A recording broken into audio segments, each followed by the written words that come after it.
If you've ever assigned a research report and ended up with copied paragraphs, random facts, and no structure, well, this video is for you. Hey everybody, my name is Maryana and I'm a teacher here in Alberta, Canada, and I love to make helpful how to teach YouTube videos for other teachers just like you. In today's video, I want to show you step by step how I teach informational or expository writing in my own classroom and show you what I use to save myself time and stress. Informational writing is one of the hardest writing genres to teach, not because it can be complex, but because we often rush the explicit teaching parts. If you've watched any of my previous How to Teach episodes, you'll know I love using this format for my lessons. I love starting with a hook, then I move into define, then explicit instruction, and a release of responsibilities. So using this format, let's dive in and let me show you how I teach expository writing in my own classroom. Firstly, we're going to hook the students, and this is one of my favorite techniques.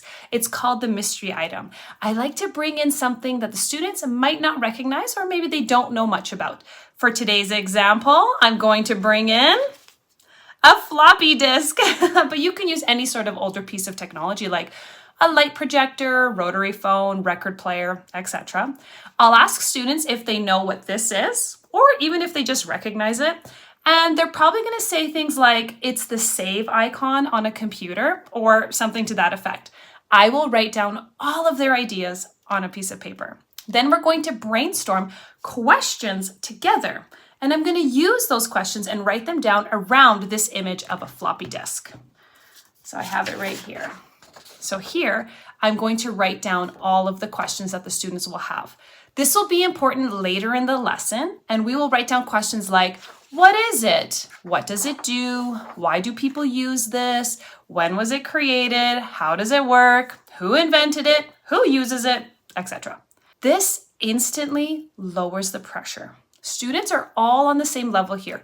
They don't need to know anything about what this is. They just have to be curious. And that curiosity becomes the foundation for expository writing. So that's the hook into the lesson. Now we're going to move into the define portion of the lesson.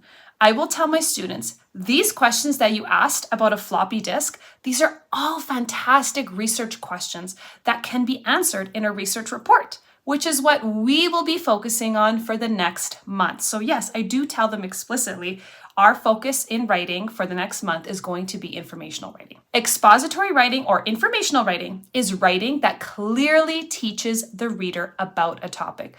Boom! That right there is the define portion of my lesson. I've gone ahead and defined what is expository or informational writing. Expository or informational writing explains. It gives information. It's organized and it's clear. The job of the writer is to answer your reader's questions. All of those questions that we have around the floppy disk, my job is to make sure that those questions are answered. Now we move into the explicit instruction part. This is where I find teachers may move way too quickly. It's important to take your time and teach each part. This is where my anchor charts in my writer's notebooks pages come in handy. So my blank anchor chart templates, this is where we're going to explicitly teach each step of the way. We slow it down and we focus on one aspect a week.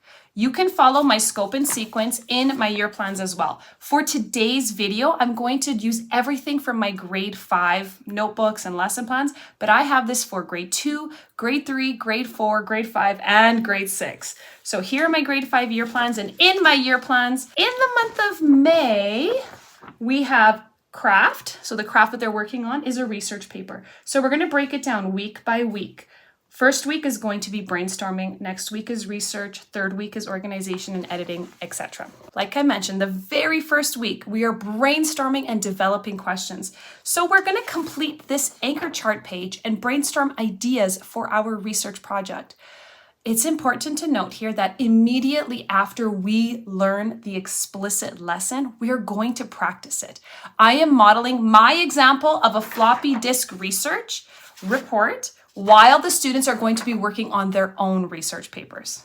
The first week is we're talking about brainstorming. You're going to print off a blank brainstorming paper. This is the explicit teaching part. And by the end of the lesson, you are going to have this filled out with your students, and they're going to keep this in their language arts notebooks. So brainstorming is when a writer thinks of topics to research or write about, and asking questions. So then we have all these questions around that we want to think about, which is the questions that we've already generated about our floppy disk. The next week is teaching students how to research, teaching them step-by-step instructions on how to properly research their questions. So here is the blank research page. And this is the filled out page. You can see step-by-step instructions. An important note is to make sure that students know not to just copy and paste information from websites. They need to learn how to rewrite information in their own words. So I will go ahead and model a sentence on the website and rewrite it in my own words, in my own work. While students are researching, they are encouraged to write down the website that they found the info from, because we're going to need this for citations afterwards. So here on my research report page, together, students are going to get this blank template, and we're going to go through step by step. Step 1, using books, experts, videos, etc. Step 2, we're going to check the validity, reliability of this information. Step number 3, include where you found your information. And step 4, if needed, you need to go back to step 1 to make sure that you've gathered enough research. I'll model this by looking up information about floppy disks on the internet and books if I have them. And I'm always referring back to my questions and always trying to answer them. The third week is on organization and a little bit of editing.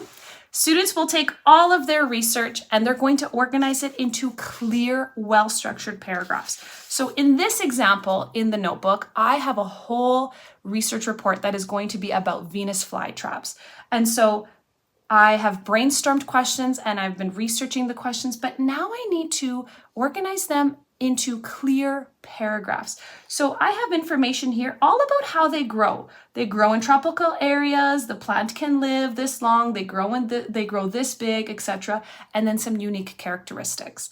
In my floppy disk example, I want a paragraph to explain the origin of the floppy disk and who invented it. And then I'm going to have another paragraph where we're going to talk about the usage. Like, why did we use floppy disks? And then finally, I'm going to end my research report talking about how this floppy disk has evolved over the years into the save icon that we know and love right now. So here is that finished organization and editing. You're going to spend an entire week dedicated to organizing the research that the students have gathered from the internet. Students are working on looking for the main idea of their paragraphs. This step will take lots of modeling and practice. It doesn't take long to think of questions and it doesn't take long to find the answers to them, but what takes a long time is by organizing them all into clear paragraphs. I like to practice this by giving them random, factual sentences about a single topic, and then they need to come up with a theme or a topic sentence that could combine most of these into a paragraph as a warm-up drill. So to get going for the lesson, I might throw in 6 sentences about, characteristics about a buffalo or something. And then they need to figure out what would the topic be if I included these 3 sentences, for example. The fourth week, and this is something that cannot be skipped, is a week dedicated to citations. So here's my blank citations page. You would print off one of these pages and hand them out to each of your students. And together, we're going to talk about the importance of citing your information because you are using somebody else's work. So this is the completed citations page. When we're using someone else's ideas, you must give them credit. It's called a citation and it's always in alphabetical order. Students can use this anchor chart and refer back to it if they don't remember how to cite their work. It's important that students learn the information that they used is not theirs and therefore it needs to be cited. I have a whole page dedicated in my writer's notebook just for citations and how to write them. Moving in the final week, students are going to be revising and editing their work. So I have separate pages for that, but I'm not going to go into detail here because that is actually the topic of my next 2 YouTube videos. So I'm going to go into much more detail about how I teach arms and cops, and I have props ready to go for that. So if you're curious about why I have a shield, make sure you watch the next videos. As you are teaching each of these concepts every single week, you're going to move into the fourth part of the lesson, which is the gradual release of responsibilities. So, for example, I'm teaching about report citations during the third or fourth week. As I'm teaching about it, I'm going to be modeling it myself. Where did I find my information about a floppy disk? And I'm going to model it, and then I'm going to gradually release the responsibility. I want my students to figure out how to cite their citation. So maybe we'll practice by going into small groups, and maybe we'll practice by putting citations in alphabetical order, something as simple as that. And then you're building up your way to the end of the week where students are going to work on their own citations in their research project. Each week, you're going to model what to do for that task, that learning task, and you're going to encourage students to help you. Of course, you're going to have them try on their own in groups, and then eventually building that independence so that they can do it on their own. You can continue the example of a floppy disk throughout the entire 4 to 5 week unit plan for expository writing. So I'm always going to be referring back to my floppy disk research page so students know that I'm modeling that example. This is my example, and then they're going to be working on theirs. I know time is precious in the classroom, so a simple way to cover 2 subjects at once is to actually pick a research topic from a different subject, like social or science, for students to practice their research writing skills. So maybe they're practicing writing about space or an animal, things like that. The materials that I've shown you here are from my grade 5 ELA notebooks, but you can find them in my grades 2 to 6. So grade 2, 3, 4, 5, and 6 notebooks. They're going to be adjusted, of course, to the grade that you are teaching. So grade 2s won't be as detailed and they won't have to worry about citations, but it'll be adjusted to that grade level. So if you like this no stress, no time wasted approach, and you don't want to waste your time creating all these planning pages and note-taking organizers, that's exactly why I created my ELA notebooks. They literally walk through every single outcome in the Alberta curriculum for what students need to learn, especially for expository writing. Step by step, you're going to use the exact same structure that I just showed you week by week.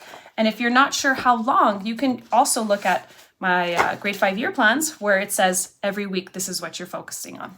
So I've linked them below in the description of this video if you want a ready-to-use resource to support you in this lesson.